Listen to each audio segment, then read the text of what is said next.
The days that followed were quiet on the surface, but Ethan could feel something was changing beneath it. He continued his duties, still careful and respectful, but he noticed fewer friendly faces in the halls. Some Kalari nobles had accepted Queen Luria's words. Others had not. Still, she treated Ethan the same. They shared meals, walks in the moonlight garden, and talks about both their worlds. Their bond had grown strong. It no longer felt strange. It felt natural. One morning, as Ethan placed books in her chamber, Queen Luria entered quietly behind him. "You're working early," she said. He turned and smiled. "Couldn't sleep. Too many thoughts." She stepped closer. "About what?" "About us," he answered, "and the risk you keep taking. For me." "Some say it's foolish," she said. "What do you say?" "I say it's the only thing that feels right." They stood close. Her hand brushed his. He didn't pull away. "Then maybe I'm not afraid anymore," he said. She smiled, but her eyes were serious. "Then stay strong. Things will get harder before they get better." She was right. That afternoon, Ethan was summoned to a small meeting. Queen Luria had called for it, but she did not attend. Instead, her top advisor, Lord Huron, stood at the head of the table. A few military officials and nobles were present. "You have become important to the Queen," Huron said. "That cannot be denied, but your presence has caused unrest." Ethan said, "Nothing. There are whispers of rebellion. A few sectors do not trust her rule now. They believe she is too close to a human." Ethan looked down. "I never asked for that." "No, but it happened. Now we must face the result." A noble woman spoke. "If you care for the Queen, you must leave. Quietly. Let her rule without this distraction." Ethan's chest tightened. "Are you asking me to give her up?" "We are asking you to protect her." He left the room in silence. That night, he sat alone in the garden, trying to make a choice. He knew the Queen loved him. He knew he loved her too. But if his presence risked her rule, what was the right thing to do? Queen Luria found him there. "I heard about the meeting," she said. He stood slowly. "They think I should go." "Do you think that too?" "I don't want to, but I don't want to hurt you either." She stepped closer. "You are not the cause of their fear, Ethan. Their fear was always there. You just gave it a shape. Then what do? We stand together. We show them that change can bring strength, not weakness." He looked into her eyes. "And if they try to take me away, then I will fight for you." The next morning, Queen Luria sent a message to all her territories. She called for a summit, one that would bring leaders from across the empire. It would be a chance to speak directly, to address concerns, and to explain her vision. The palace prepared for days. Flags were raised, guards stood tall, and noble ships landed in the Great Bay. Ethan helped behind the scenes, careful not to be seen too much. Still, everyone knew he was there. The summit began in the royal hall. Queen Luria stood tall in her formal robes. Her voice echoed as she welcomed the visitors. "We gather not in anger, but in hope, not to argue, but to understand." Some listened. Others crossed their arms. Then she said, "You all know of Ethan. He was brought to me as a servant. He became more than that. He became a friend, a partner, and yes, someone I care for deeply." The hall buzzed with murmurs. I know many of you fear what this means. But ask yourselves, if a queen and a servant can find trust across species, what more could our people do if we tried? A Kalari general stood. And what if others see this as weakness? What if Earth demands more now that you show favor to one of their own? Luria answered calmly, "Earth has not made demands. Ethan does not speak for them. He speaks for himself. And he has taught me more about kindness and patience than any noble ever has." Another noble stood. "Then let us meet this human. Let us judge him ourselves." The doors opened. Ethan stepped into the hall. His heart raced, but he kept walking. He stood beside Queen Luria. "I didn't come here by choice," he said. "But I stayed by choice. Because I found something here. Not just respect, but love. Not just duty, but meaning. He paused. I don't ask for power. I only ask that you see me as I am. Not a threat, just a man. There was silence. Then one noble clapped slowly. Then another. Some still frowned. But a shift had begun.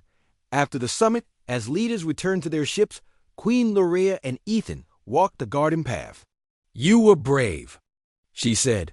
You gave me the strength. Not all support us, but more do now than before.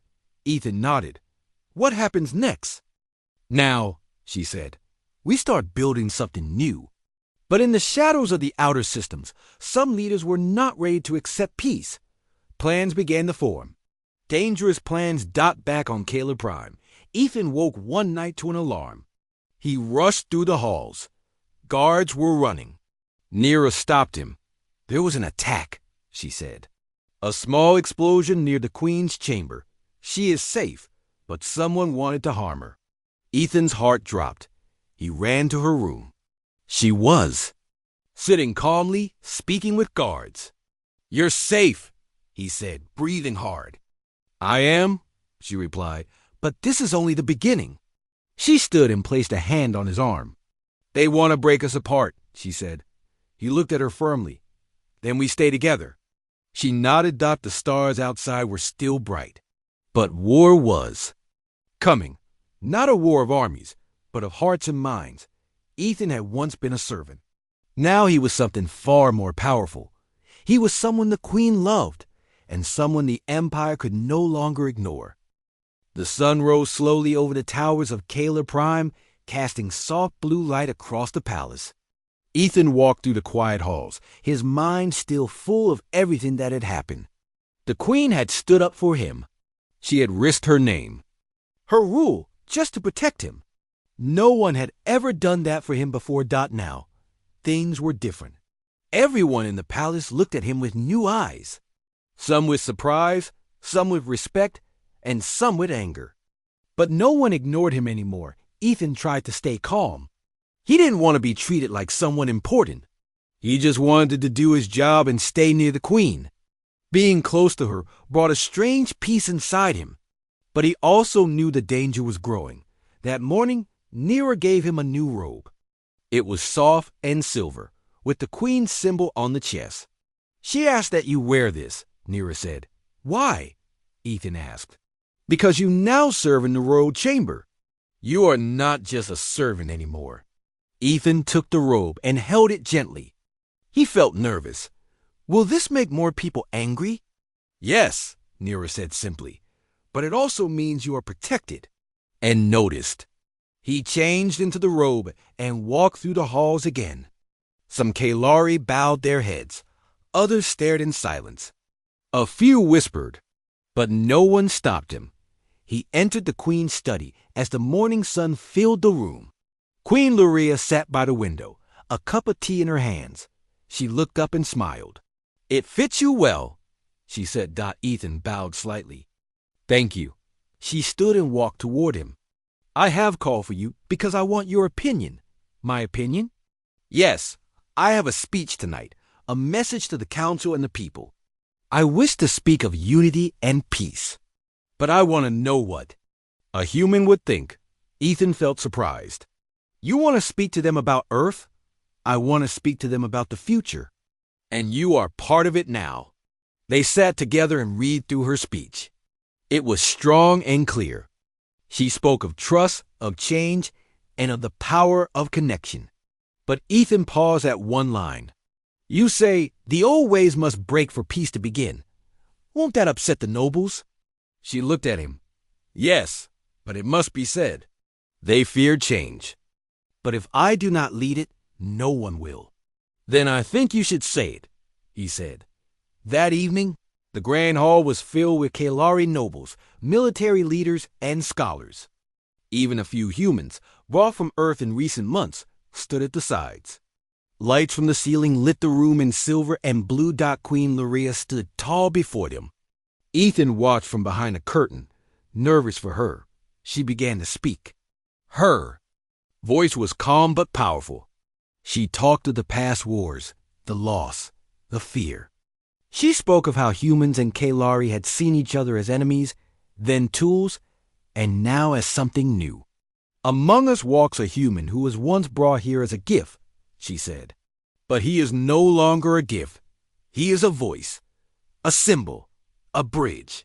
Many in the room looked around. Some clearly knew who she meant. Change is painful, she continued. But without it, we are stuck in the past. The old ways must break for peace to begin. Gasps filled the hall. Some nobles stood in protest. Others sat in stunned silence. I will not rule by fear. I will rule with truth. And if that truth includes love, trust, and something new, then I welcome it. After the speech, she returned to her private chamber. Ethan stood waiting. That was brave, he said. It had to be done, she replied. He looked at her. You said the word love. Did you mean it? She looked at him for a long moment. Yes, I meant it. His heart pounded. He didn't know what to say. You do not have to answer now, she said gently. I don't know what this is, he said, but I feel it too. When I'm with you, I feel safe, real. Then that is enough for now, she said with a small smile. Later that night, as Ethan returned to his room, he was stopped by Yalin, the servant who had once warned him. You must be careful, Yalin said. Why? Some nobles will never accept this. They may try something worse than lies next time. Ethan nodded. I'm not trying to take anything. I just want to be honest. Then stay honest, but stay alert. The next day, a group of Kalari nobles met in secret. One of them, Lady Sorrel, was furious. She has fallen under the human spell, she hissed. She weakens the empire. We must stop this, another said. Before it spreads, they made a plan. Not to harm Ethan, but to disgrace him. They would frame him again, but this time with stronger lies, enough to turn even the people against him. Unaware of the danger, Ethan continued his duties. He cleaned, organized, and sometimes read with the queen. She had begun to teach him the Kalari written language. He learned slowly, but she was patient. You are doing well, she said. Only because you're a good teacher, he replied. She looked at him with kind eyes. You give me peace, Ethan. I forget my burdens when you are near. And you make me feel like I matter. Their hands touched briefly.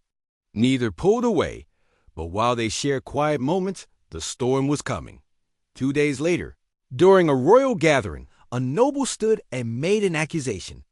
This human has been stealing secrets, he shouted. He has shared information with Earth spies. The hall burst into noise. Queen Luria stood. That is a lie. We have proof, the noble said, holding up a small device. This was found in his robe. Ethan looked shocked. That's not mine. I swear. The queen stepped forward. Enough. I will examine this myself. She held the device, scanned it, and then turned to the crowd. This is an old communication tool, one that was last used by the Varix faction. This is a trick. A weak one. The crowd quieted. I told you once, I will not rule by fear. If you attack those I trust, you attack me. That day the queen made it clear. Ethan was not a threat. He was her choice. The palace was still for many hours after. Some nobles left the city. Others began to talk about peace in quiet voices. Ethan sat with the queen that night under the stars. They will try again, he said. Let them, she replied. I am not afraid, not while you are near. He took her hand. In the quiet, they simply sat together. For the first time, they both felt like they truly belonged. The days passed slowly, but something was changing. Ethan no longer felt like a stranger in the palace. The other servants started speaking to him more. Some of them smiled at him. Nira began to trust him with more tasks. He still worked hard. But now there was something else inside him, a strange warmth whenever Queen Luria was near. The queen asked for him more often. Sometimes she wanted help with small things, like placing books in order or choosing her robes. Other times she just wanted to talk. They spoke of Earth, of Kalari history, and even of dreams. She listened closely to everything he said. One evening, while preparing her study, Ethan noticed a painting on the wall. It showed the first Kalari queen standing tall in a field of stars. She looks proud, Ethan said quietly. Queen Lurea looked at the painting and nodded. She was strong. She united the old tribes, but she had no friends. Did she choose that? He asked. No, power can be a lonely thing. He looked at her. Then I guess you're strong too. She smiled, but her eyes were a little sad. Perhaps. That night, as Ethan lay in bed, he thought about her words. She had everything, a palace, power, a whole empire, yet she felt alone.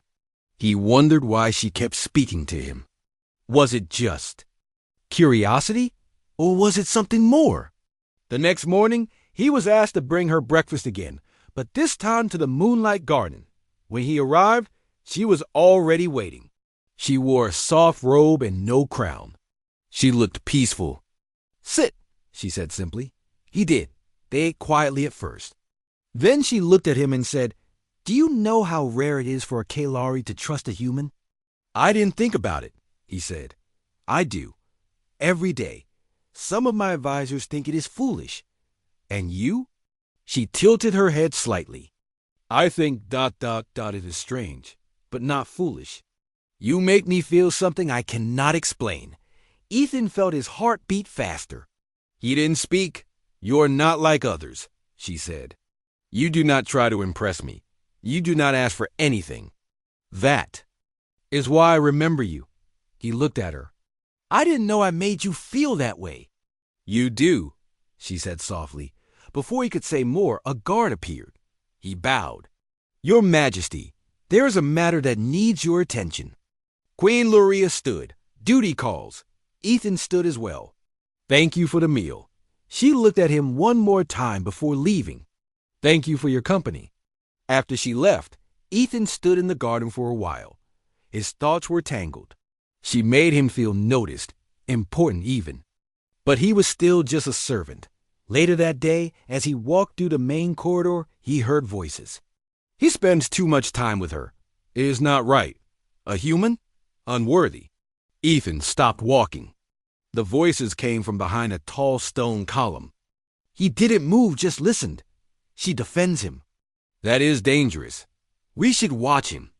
He turned and walked away quickly. His hands felt cold.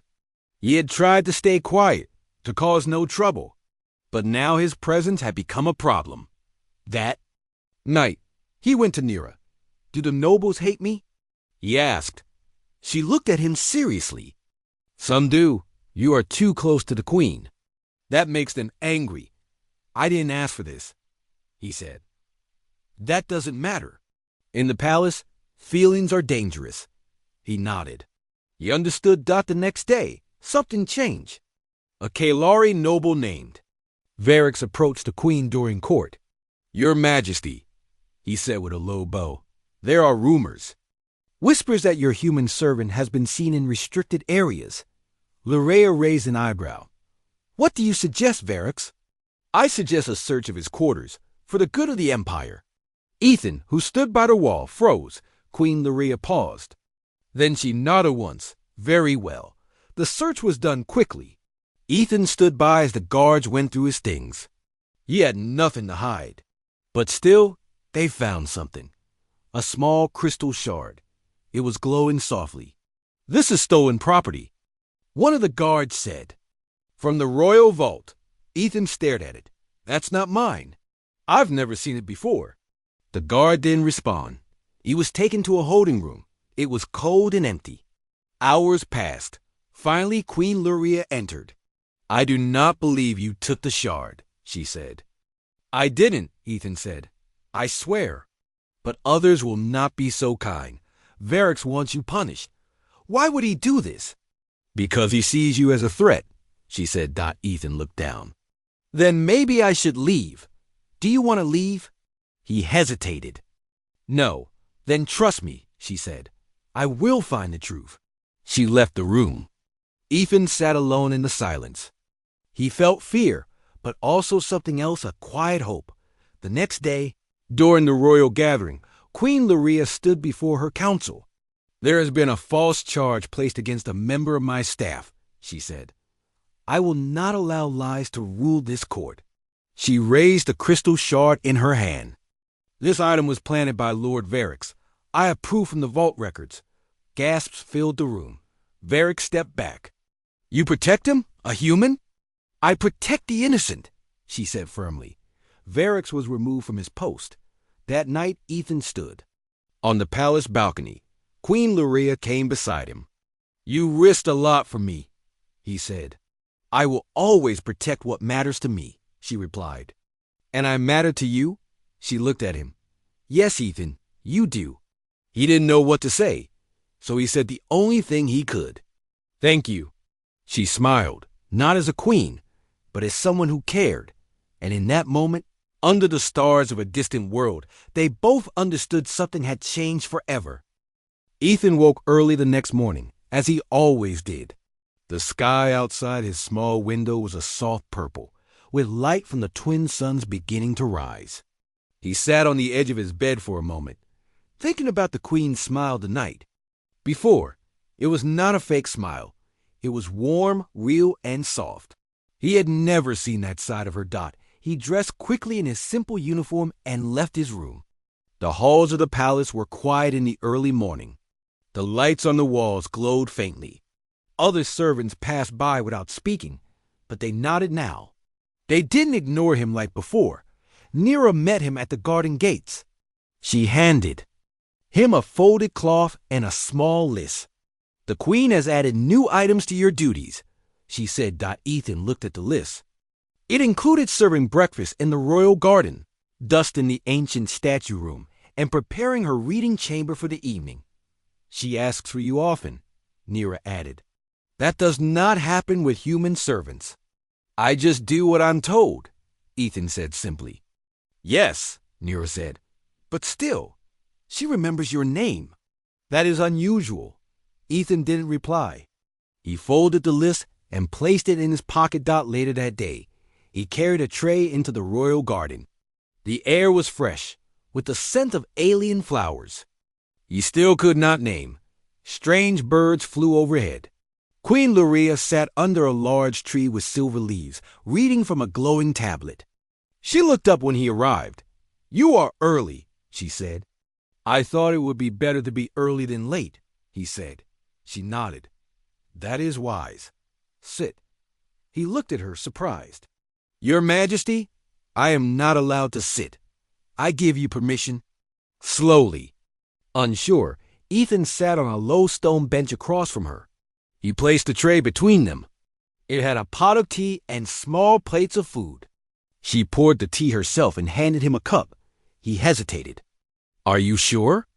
I would not offer if I were not, she said. He took the cup.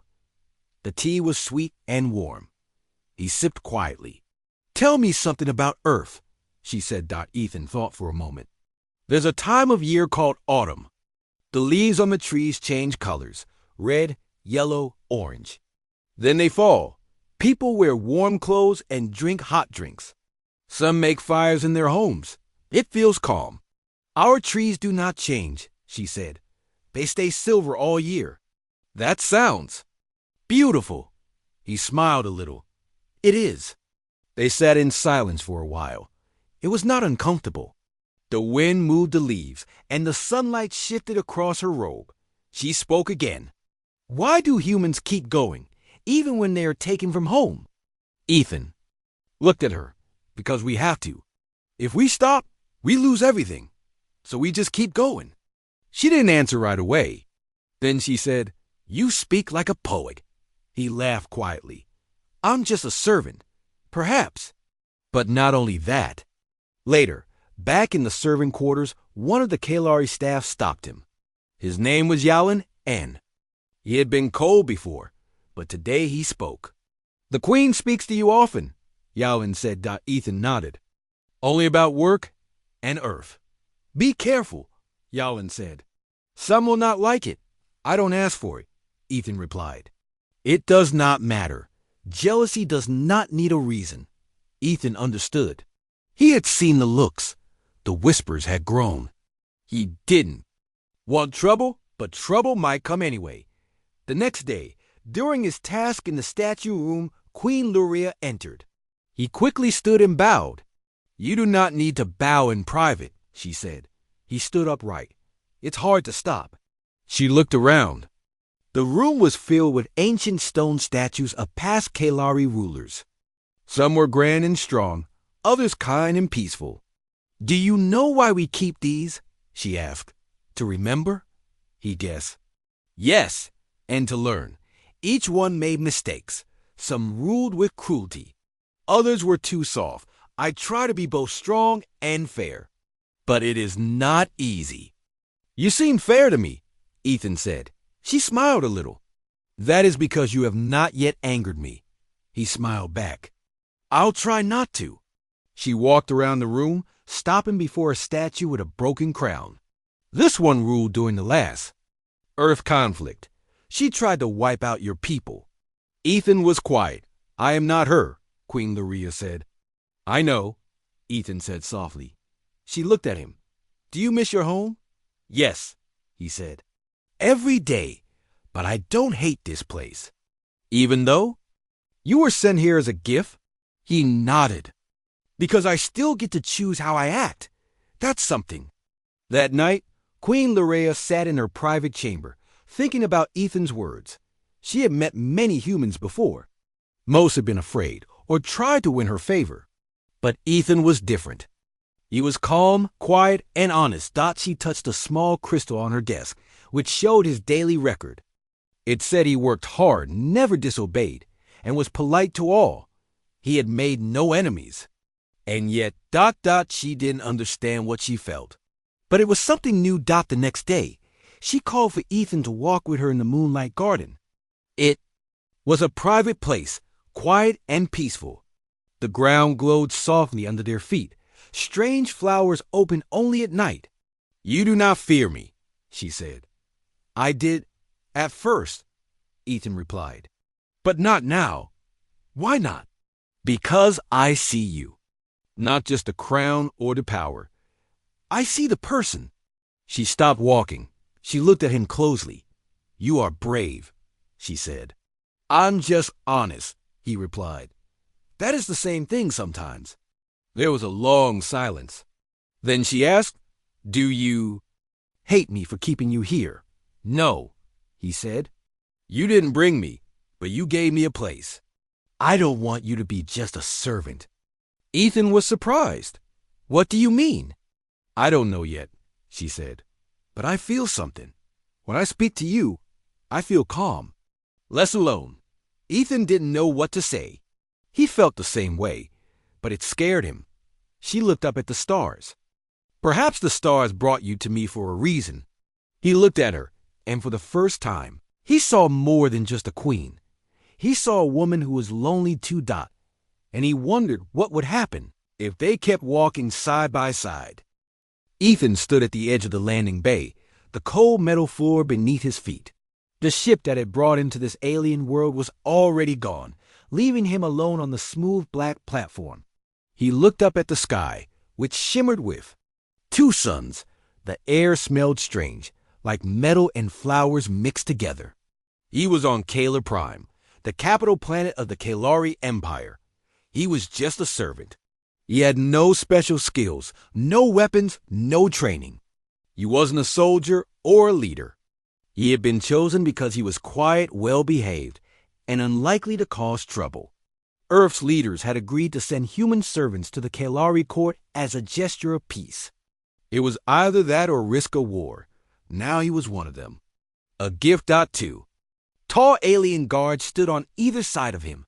Their skin was dark purple, and their armor glowed faintly with blue light. They didn't speak as they led him through a wide hallway. Everything around him was made of strange metal and glass. The floor glowed with pale green light. He could see himself reflected in the walls. Ethan felt small. He had brown hair, pale skin, and wore a simple gray uniform given to him before departure. He had not even been allowed to bring anything from Earth. No photos, no books, no personal items. Just him. They reached a large doorway that opened silently. Inside was a grand hall. Alien nobles stood in a half circle, their faces curious but cold. In the center was a tall throne made of crystal, and on it sat the alien queen Queen Luria. She was unlike anything Ethan had seen. Her skin was pale blue with faint silver markings that shimmered when she moved. Her hair was long and silver white, braided with small gems. Her eyes were bright violet, calm but sharp. She wore a flowing robe that looked like liquid silk. She didn't smile when she looked at him. "This is the human servant?" she asked in a quiet voice. Her words echoed through the hall. A Kalari official stepped forward and bowed. "Yes, Your Majesty." "His name is Ethan. He was chosen by Earth leaders for his peaceful nature." She nodded. "Slowly. He is small." There was a soft laugh from one of the nobles. Ethan stood still, not sure if he should speak. He looked down at the floor. "Let him be taken to the servant wing," the queen said. "He will be observed." The guards led him away again. Ethan didn't say a word. He didn't know what to say. This place was not home. He didn't belong here. His new quarters were small, but clean. The walls glowed softly, and the bed was low and firm. There was a table, a washing unit, and a small window that showed the sky. He sat on the bed and looked around. What was he doing here? He missed the sound of birds, the feel of rain, the taste of real food. He hadn't spoken to another human in weeks. He felt like he had been traded away. The next morning, his duties began. A Kalari named Nira, who had dark teal skin and spoke with a soft accent, gave him a list of tasks. Clean the halls, prepare the queen's chamber. Learn the rules. He worked silently. He followed every instruction. The other servants, all Kalari, ignored him at first. Some looked at him with pity, others with amusement, a few with disgust. But Ethan didn't complain. He didn't want to be a problem. One day, while cleaning near the royal garden, he heard voices. He looked up and saw Queen Luria speaking with her advisors. She paused when she saw him. Her eyes met his. He quickly looked away and kept working. Later, that night, Nira came to his quarters. "The queen has noticed your work. You are to serve closer to her now." Ethan nodded. He didn't know how to feel about it. Closer to her meant more pressure, more attention. He didn't want to mess up. His new duties included arranging items in the queen's private study, preparing tea, and organizing her robes. She didn't speak to him much, but sometimes she asked questions. "Do all humans eat with metal tools? Is your planet really covered in water? Why do your people send away their own?" He answered softly and simply. He never said too much, but she listened. Sometimes she even smiled a little. Over the weeks, he noticed small changes. She no longer looked at him like an object. Her tone was softer. She asked about his life, his memories. She laughed once when he dropped the tray and turned red. He began to feel ... seen ... but he also felt watched. Some of the nobles looked at him with sharp eyes. Whispers followed him in the halls. He knew he was just a servant. He knew he didn't belong in the queen's chamber. Still, he stayed. He did his work. He answered her questions. And deep inside, something was changing. He didn't feel like a gift anymore. He felt like a person, and he began to wonder what. The queen really saw when she looked at him. One evening, as he arranged books on her shelf, she spoke behind him. "Do you regret coming here, Ethan?" He paused. "I didn't choose to come," he said honestly, "but I'm here. So I try to do my best." She was quiet for a moment. "You're not like the others," she said. He turned to face her. Her violet eyes were softer than he had ever seen. "I don't know what I'm supposed to be," he said. She smiled. That was the first time she truly smiled at him, and that was when everything began to change. The next day, the palace gates stayed closed. No visitors were allowed inside. No one left. The peace treaty had started, but something felt wrong. The air was too quiet. Even the glowing birds in the garden flew lower than usual, like they were. Hiding, Ethan woke early and walked to the balcony. Below, the royal guards moved fast, speaking in low voices. He could feel the tension rising again. A soft knock came at the door. Kilari stood outside. Her face looked calm, but her eyes were filled with worry. "Something happened," she said. Ethan nodded. "I can feel it." They walked quickly through the halls. Near the command room, the Queen was already speaking with her advisors. She looked up as Ethan and Kilari entered. "You need to hear this," the Queen said. One of the guards stepped forward and pressed a small panel. A screen appeared, showing dark caves in the forest near the outer walls of the palace. "This footage is from our night patrol," the guard said. "Our drones followed energy signals to an old bunker. Inside, we found weapons and equipment with human markings." "That's not possible," Ethan said. "No human equipment was sent outside the base." The Queen looked at him. "Are you sure?" Ethan's face was serious. "Completely. We don't keep hidden weapons. Not on a peace mission." Another advisor added, "One of our scouts saw movement. A figure in dark robes, not Valerian. Tall, light hair." Ethan felt a chill in his spine. That could be Varric. Kilari stepped closer to the screen. "He's trying to make it look like humans broke the peace." The Queen nodded. "Yes, and if he succeeds, even my voice may not be enough to stop the war from returning." Ethan looked at her. "Let me go? Let me find the truth." Kilari turned to him. "You can't go alone." "I won't," Ethan said. "But I need someone who knows these tunnels." She raised an eyebrow. "You want me to come with you?"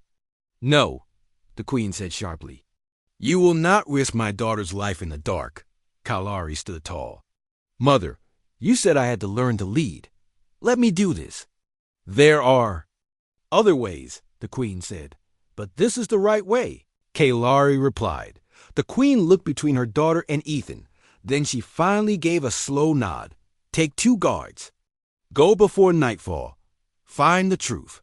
Later that day, Kilari met Ethan by the forest edge.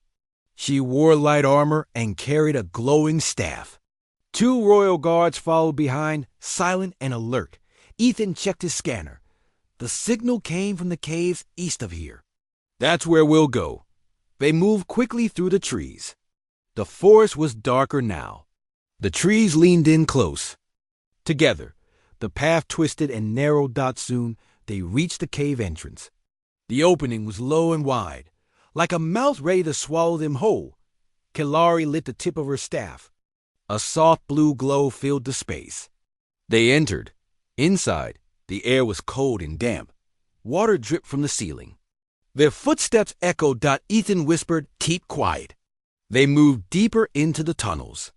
Strange marks covered the wall symbols, from old Valerian language, mostly forgotten. But ahead, they saw something new, a light. Ethan signaled the others to stop. He crept forward and peeked around the corner. There was Varric. He stood near a crate, opening a metal box filled with weapons. Behind him were 2 followers, cloaked in black. And beside the crate, clear as day, was a stolen Earth transmitter. Ethan recorded everything on his scanner. "We send this to the Queen," he whispered to Kilari. Before they could move, Kilari stepped forward. "Varric!" She shouted. Varric turned, his eyes wide. "You would dare walk into the dark?" He said, "You've become weak, Princess. You've betrayed your people," she said.